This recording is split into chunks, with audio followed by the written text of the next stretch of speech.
Hello friends.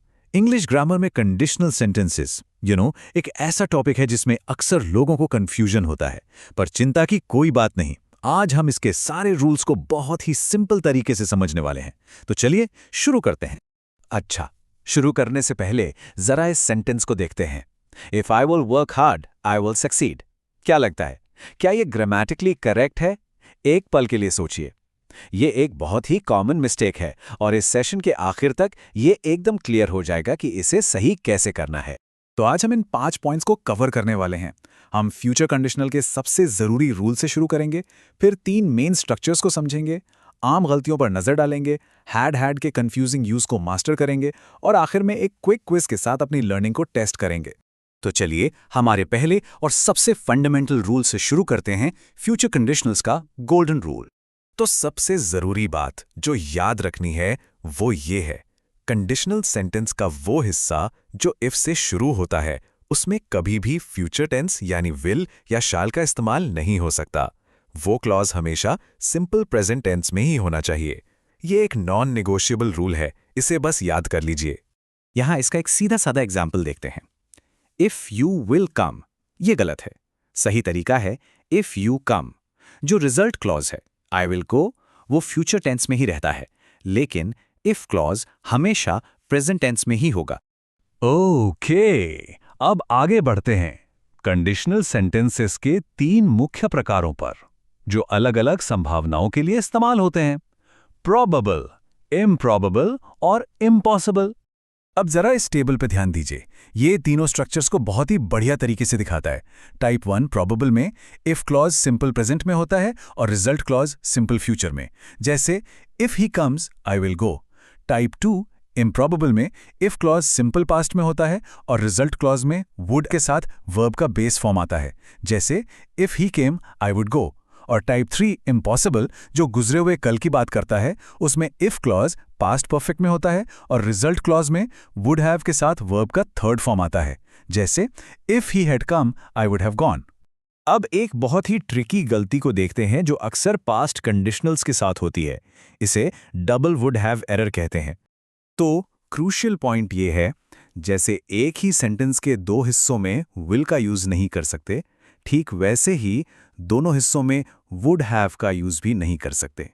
Conditional if clause में would have की जगह पास्ट परफेक्ट टेंस यानी हैड के साथ वर्ब का थर्ड फॉर्म का इस्तेमाल होना चाहिए। इस प्रैक्टिकल एग्जाम्पल को देखिए। If he would have read the instructions, ये गलत है। सही सेंटेंस है if he had read the instructions he would not have committed mistakes. If clause में हैड रीड का इस्तेमाल होगा। अब एक ऐसे कॉन्सेप्ट पर आते हैं जो पहली नजर में ग्रामेटिकली गलत लगता है लेकिन असल में बिल्कुल सही है। ये एक आहा मोमेंट हो सकता है। तो एक सवाल है, क्या कभी ऐसा हो सकता है कि हैड एक साथ आए और सेंटेंस सही हो? सोचिए जरा, क्योंकि इसका जवाब है हाँ। ये एग्जाम्पल शानदार ढंग से दिखाता है कि ये कैसे काम करता है। क्रिकेट मैच का ये रिलेटेबल एग्जाम्पल देखिए।